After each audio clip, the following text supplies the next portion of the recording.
سر میں Stephen are کوے کی وہ کوارڈنٹس اس لیے پڑھانے لگا ہوں کہ سیلف ڈسکوری کا ایک پورا کوارڈنٹ ہے اور کہیں نہ کہیں ہم اس کوارڈنٹ کو مس کرتے ہیں.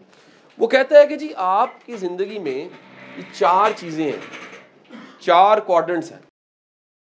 وہ کہتا ہے جی 4 کوارڈنٹس میں اگر میں یہاں پر ایک باکس بنا دوں اور یہاں لکھوں, یہ ادھر ادھر لکھا جا سکتا ہے, ترتیب کا کوئی مسئلہ نہیں, کوارڈنٹ خود ہی وہ بن جائیں گے کہ کچھ چیزیں امپورٹنٹ ہیں, اچھا کچھ چیزیں ارجنٹ ہوں گی. اب اس امپورٹنٹ یہاں پر جب جائیں گے یہ امپورٹنٹ نہیں ہے, نو امپورٹنٹ. یہاں پر جائیں گے یہ کوئی ارجنٹ نہیں ہے, نو ارجنٹ. اس کوارڈنٹ میں آپ کے کچھ کام ایسے ہوں گے جو امپورٹنٹ ہوں گے اور ارجنٹ بھی ہوں گے. یہاں پر وہ کام ہوں گے جو امپورٹنٹ نہیں ہے لیکن ارجنٹ ہیں. آپ کے کچھ کام ایسے ہوں گے جو امپورٹنٹ ہیں, ارجنٹ نہیں ہیں, اور کچھ کام ایسے ہوں گے جو نہ امپورٹنٹ ہیں اور نہ ارجنٹ ہیں. میں اس کو مختلف طریقوں سے پڑھاتا ہوں. کچھ لوگوں میں کہتا ہوں کہ وہ اپنے روز رات سونے سے پہلے پورے دن کا جو روٹین تھی اس کو لکھ لیں. آپ اسے کر سکتے ہیں کبھی آرام سے بیٹھ کے, کیا پورے دن کی اپنی روٹین ایک دن لکھیں, پھر اگلے دن دوبارہ لکھیں, پھر اگلے دن دوبارہ لکھیں, پھر اگلے دن دوبارہ لکھیں. 7 دن کے بعد اپنے 7 دن کی روٹین میں کاموں کو ذرا علیحدہ علیحدہ کر کے چیک کریں تو آپ کو پتہ لگے گا کچھ کام ایسے ہیں جو امپورٹنٹ بھی ہوتے ہیں, ارجنٹ بھی ہوتے ہیں. کچھ کام آپ کو ملیں گے ہی ایسے جو نہ امپورٹنٹ تھے نہ ارجنٹ تھے. کچھ کام ایسے ہوں گے جو امپورٹنٹ نہیں ہے, ارجنٹ ہیں. کچھ کام ایسے ہیں جو امپورٹنٹ ہیں لیکن ارجنٹ نہیں ہیں. سر یاد رکھیے گا, ہم میں سے زیادہ تر لوگ ان 2 کوارڈنٹس پہ جی رہے ہوتے ہیں. یہ لیئر کوارڈنٹ ہے, ٹائم ویسٹر بھی اس کو کہتے ہیں. بڑے لوگ جو کام کر رہے ہوتے ہیں ان سے پوچھا جائے آپ کیوں کر رہے ہیں, تو ان کے پاس مہینے کی تنخواہ, دیہڑی, پہلی سے آگے کی کوئی سوچ نہیں ہوتی. یہاں وہ چیزوں کو ادھر رکھ کے کرتے ہیں, وہ ان کی سوچ یہ ہوتی ہے جی میں نے زندگی گزارنی نہیں ہے سر میرے بچے نہیں میں نے پالنے. ان کے پاس کوئی بڑا فلسفہ کہ میں زندگی گزار رہا ہوں, چل رہا ہوں, اس سے کوئی بڑا نتیجہ نکلے گا, ان کے مائنڈ میں نہیں ہوتا. ٹھیک ہے جی. وہ جو کام کر رہے ہوتے ہیں اگر وہ چھوٹا سا کاروبار ہے, وہ کہتے ہیں کل کو میرا بیٹا چلائے گا, اس سے بڑی سوچ کوئی نہیں ہوتی. زیادہ تر لوگ میں نے دیکھے ہیں وہ چیزوں کو امپورٹنٹ ارجنٹ بنا کے کرنے کی عادی ہو جاتے ہیں. دس از کالڈ اسٹریس کوارڈنٹ. یہ اسٹریس کا کوارڈنٹ ہے, یہ سکون کا کوارڈنٹ نہیں ہے. ہمارے ڈیلی کے کچھ کام, ڈیلی کی روٹین میں کچھ کام امپورٹنٹ ارجنٹ ہونے چاہیے, بلکہ ہوتے ہیں چاہے نہ چاہیں. آپ اب سب یہاں بیٹھے ہوئے ہیں آج ایک ورکشاپ کے لیے. میرا کوسچن ہے اس میں سے کس کوارڈنٹ میں آپ اس وقت ہیں؟ اٹس کوارڈنٹ نمبر 1, نمبر دے دیتے ہیں, quadrant number 2, quadrant number 3, quadrant number 4. ایک بات یاد رکھیے, سیلف ڈسکوری ارجنٹ نہیں ہے, امپورٹنٹ ہے. یہ ایسا نہیں ہے کہ آج اگر میں نے سیلف ڈسکوری نہ کی تو میری شادی نہیں ہوگی. یہ اس کوارڈنٹ کو جس کو میں بلیو مارک کر رہا ہوں, اس کو ڈیلیگیشن کا, ڈیلیگیٹ کرنے کا کوارڈنٹ کہتے ہیں. یہ بھی نہیں ہم سیکھتے. ہم ہر کام خود کرنے کے عادی ہوتے ہیں. اگر آپ ہر کام ہی خود کرتے ہیں آپ کی کوئی ٹیم نہیں بنے گی, آپ لوگوں کی طاقت سے واقف نہیں ہوں گے. ٹھیک ہے جی. یہ وہ کوارڈنٹ ہے جس کی مثال لیجیے, میں نے بچے کو اسکول سے لینا تھا, سٹوری دے رہا ہوں آپ کو, اور مجھے کام پڑ گیا تو میں نے کہا ڈرائیور تم لے آؤ. اب یہ کیا ہے, وہ ایک ارجنٹ میں نے بنایا ہے, میری سچویشن چینج ہوئی ہے اور میں نے اس کو بھیج دی, ڈیلیگیٹ کر دی. میں کانٹینٹ لکھتا تھا کسی زمانے, میری ہاتھ سے لکھی 3 کتابیں. میرے پاس اب ٹائم نہیں رہا زندگی میں, تو میرے لیکچرز کنورٹ ہونے شروع ہو گئے, میری لیکچروں سے زیادہ کتابیں بن گئی ہیں. میں نے کیا کیا, اس کوارڈنٹ میں اس کام کو رکھ دیا. کبھی یہ اس کوارڈنٹ میں تھا کام, ادھر رکھ دیا. میں نے دیکھا کہ کچھ کام ٹیم سے کروائے جا سکتے ہیں, لوگوں سے کروائے جا سکتے, کانسیپٹ دے کے لکھوایا جا سکتا. ٹھیک ہے جی. یہ کوارڈنٹ جس کو میں گرین کے ساتھ بڑا واضح سرکل کروں گا, سر یہ سب سے امپورٹنٹ کوارڈنٹ ہے, اور بڑے لوگ اس پہ جیتے ہیں. بڑے انسان جن کی بڑی سوچ ہوتی ہے وہ اس پہ جیتے ہیں. یہ وہ کوارڈنٹ ہے جس میں آپ فوری طور پہ کوئی چیز نہیں چاہ رہے ہوتے, آپ ایسی کمیٹیاں ڈالتے ہیں جس کے ریزلٹس آنے والے سالوں میں ملنے ہوتے ہیں. And self discovery is a long committee, لمبی committee.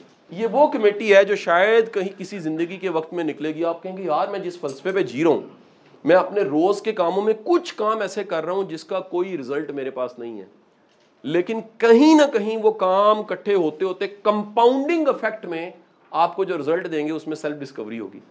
Like if you read daily, آپ کچھ پڑھتے ہو دن کا کتاب, ٹھیک ہے کہ نہیں, دن میں کچھ پڑھتے ہو, یہ سیلف ڈسکوری کے زمرے میں آئے گا, امپورٹنٹ کے زمرے میں آئے گا.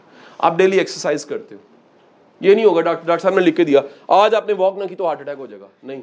کئی سالوں کی واک نہ کرنے سے, کئی سالوں کے پاوے کھانے سے, کئی سالوں کی نہاریوں کے بعد کا ایک نتیجہ ہارٹ اٹیک ہے, with stress, with combination of stress, multiplier اس کے اسٹریس ہے. امپورٹنٹ کیا ہے؟ ایکسرسائز.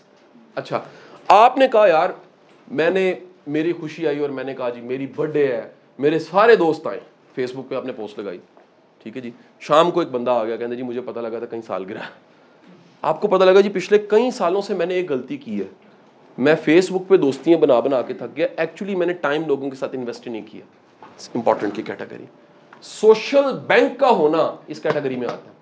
اس کوارڈرنٹ میں آپ کی ہیلتھ ہے, اس کوارڈرنٹ میں آپ کی سیٹسفیکشن ہے, اس کوارڈرنٹ میں آپ کی ہیپینس ہے, اس کوارڈرنٹ میں آپ کا لیجر ٹائم ہے, اس کوارڈرنٹ میں آپ کی لرننگ ہے, اس کوارڈرنٹ میں آپ کے سوشل لنکس ہیں, اس کوارڈرنٹ میں آپ کی کریڈیبلٹی بھی ہے. تو آپ نے کیا کیا؟ اپنے آپ کو سمجھا, اپنی سوچوں کو سمجھا, اپنے نفس کو سمجھا, اپنے نظریے کو سمجھا, اپنی عادات کو سمجھا, اپنے آپ پہ غور و خوض کیا. سو وہ جو پرانے سارے تھے نا چلائے معکوس, مجھے لگتا ہے سمبولک ہے. ذات کے کنویں میں لٹکنا چلائے معکوس ہے, اصل میں کنویں میں لٹکنے سے کوئی رزلٹ نہیں نکلے گا. آپ جب تک اپنی ذات کے کنویں میں تلاش نہیں کرتے اپنے آپ کو کہ میں کہاں ہوں یار, اصل میں کیا ہوں, اصل میں وہ ہوں جو کبھی اگریسو وہ ہوتا ہے, وہ ہوں جو معاف کر دیتا ہے, وہ ہو جو لالچی ہے, وہ ہے جو درگزر کرتا ہے, وہ ہے جو سیکریفائس کرتا ہے, اصل میں کیا ہوں. تو جب آپ وہ ڈھونڈتے ہیں پھر آپ بلے شاہ کی طرح کہتے ہیں نہ موسیٰ نہ فرعون. یہ وہ مقام ہے جب آپ اس پہ انویسٹ کرتے ہیں. سو سیلف ڈسکوری, اپنی تلاش, یہ ایک دم نہیں ہے کہ آپ یہاں سے گئے, میں نے آپ کو کہا بلڈ ٹیسٹ کرائیں, ڈاکٹر نے کہا اوئے ڈاکٹر ہے پاسبل.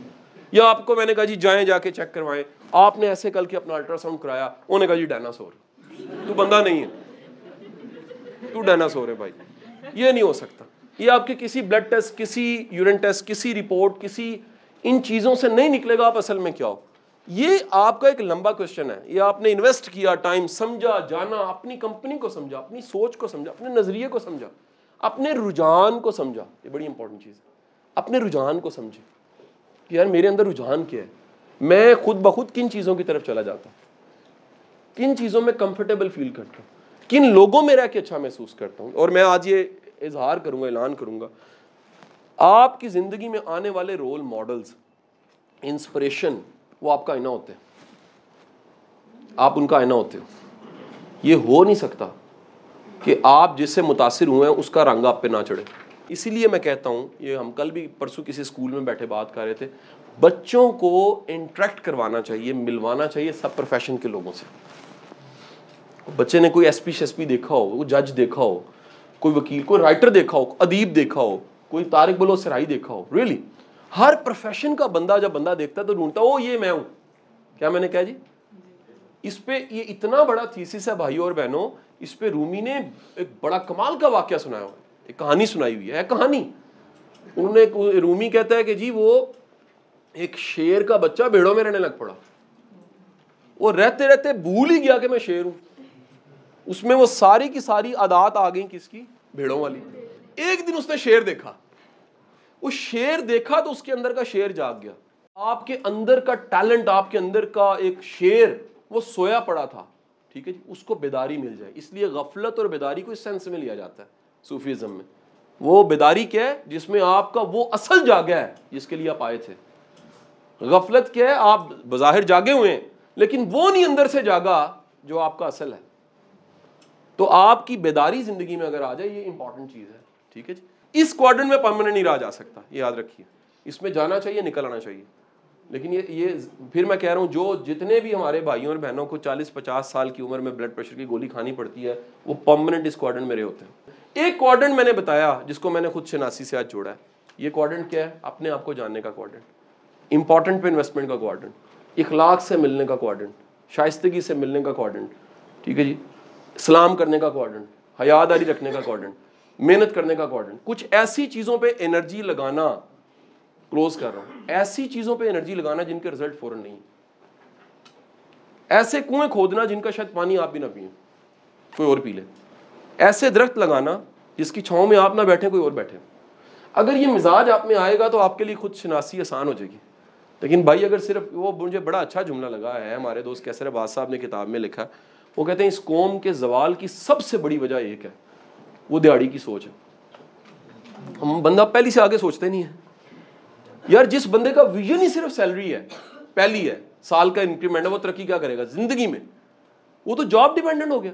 بڑا بندہ وہ ہے جو ساتھ میں کچھ چیزیں ایسی تیار کر رہا ہے اپنی ذات کی زندگی کی کہ جب وہ سامنے آئیں گی تو وہ باقی چیزیں چھوٹی ہو جائیں گی. یاد رکھیے گا, رات کا دیا جو رات کو بڑا امپورٹنٹ ہوتا ہے جل رہا ہو, سورج صبح نکل آئے تو اس کی کوئی اہمیت نہیں رہتی.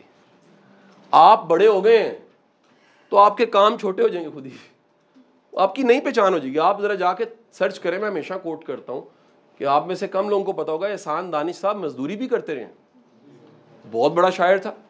جن دیواروں کی میڈم انہوں نے اپنے ہاتھوں سے دیواریں جو بنائی ہیں نا, ان یونیورسٹی پنجاب کی دیواروں کے سائے تلے ان کے مشاعرے ہوتے رہے. سوچیں بندہ دیوار دیکھے تو اس نے بنائی ہو اور مشاعرہ اسی کا ہو رہا ہو, کیا سین ہے. ٹھیک ہے جی, آپ بڑے لوگ ایسے ہیں. احمد فراز ہمیشہ میں کوٹ کرتا ہوں, وہ گورنمنٹ کی کلیریکل جاب تھی, ان کی کلیریکل جاب تھی, لیکن ساتھ میں وہ بڑے اچھے شاعر تھے. طارق بلوچ سرائی صاحب پاسپورٹ کے محکمے میں جاب کرتے ہیں, لیکن شوق ان کا لکھنا ہے, پہچان ان کی لکھنا ہے. آپ اپنے شوق کو مارے نہ پلیز, اور خدا کے لیے شوق کو ہیش ٹیگ نہ کریں پیسوں کے ساتھ. میں نے کیا بولا ہے, جملہ کیا بولا؟ We have a condition that جو کام کروں گا اس کا کیا ملے گا. میں بڑے لوگوں کو کہتا ہوں بیٹا آپ اگر ٹریننگ میں آنا ہے فری لیکچر دیا کرو. نہیں سر ملے گا کیا؟ میں کہتا ہوں یار میں نے گنا نہیں, میں نے اتنے لاکھ ہزار لیکچر فری دے دیے, مجھے پتہ ہی نہیں ہے. میں کہیں گزرتا ہوں مجھے یاد آتا ہے وہ تاڑا بولا تھا میں لیکچر دیتا ہے, اتنے بھی دیتا ہے, اتنے بھی, خبر ہی نہیں ہے. جو کام یاد رکھیں آپ فری میں نہیں کر سکتے نا, وہ کام آپ کا پیشن نہیں ہو سکتا. کیونکہ پیشن کی ایک اور ڈیفینیشن بتانے لگا, پیشن کی سب سے بڑی نشانی یہ ہے, یہ قربانی مانگتا ہے. جو بندہ سیکریفائز نہیں کر سکتا نا پیشن اپنی فیلڈ میں, ترقی نہیں کر سکتا. کوئی قربانی بڑی عید والی قربانی نہیں ہے, یہ ہے مومنٹ ٹو مومنٹ قربانی, ٹائم دینے کی قربانی, محنت کرنے کی قربانی, راتیں لگانے کی, جگراتوں کی قربانی, ایفرٹ کی قربانی, انرجی لگانے کی قربانی. سو پیشن مانگتا ہے. اسی لیے کلوز کر رہا ہوں اس جملے کے ساتھ, آپ کی کھانے کی بریک آ گئی ہے, کہ واصف علی واصف صاحب کا جملہ, سچا پیار اور میٹھا گنا بیلنے میں سے گزرتا ہے. ٹھیک ہے جی, جو سچا ہے نا یاد رکھیں وہ تکلیف اٹھائے گا, یہ ہو نہیں سکتا. منافق نہیں کبھی تکلیف اٹھاتا, یاد رکھیں. منافق تو ڈیل کر لیتے ہیں, وہ تو کسی نہ کسی جگہ پہ مک جاتے ہیں. میٹھا گنا بھی ہو نا, نہیں جی اس کو بیلنے میں سے ڈالا جاتا تاکہ رس نکلے اس کا. سو آپ اگر پیشن والے ہیں تو قربانی دینے کے لیے تیار ہو جائیں. دیر از نو شارٹ کٹ. کوئی آپ میں سے صبح اٹھے تو سقراط نہیں ہو سکتا, صبح اٹھے تو بڑا انسان نہیں ہو سکتا. یہ ایک اس تیسرے کوارڈرنٹ کی محنت ہے.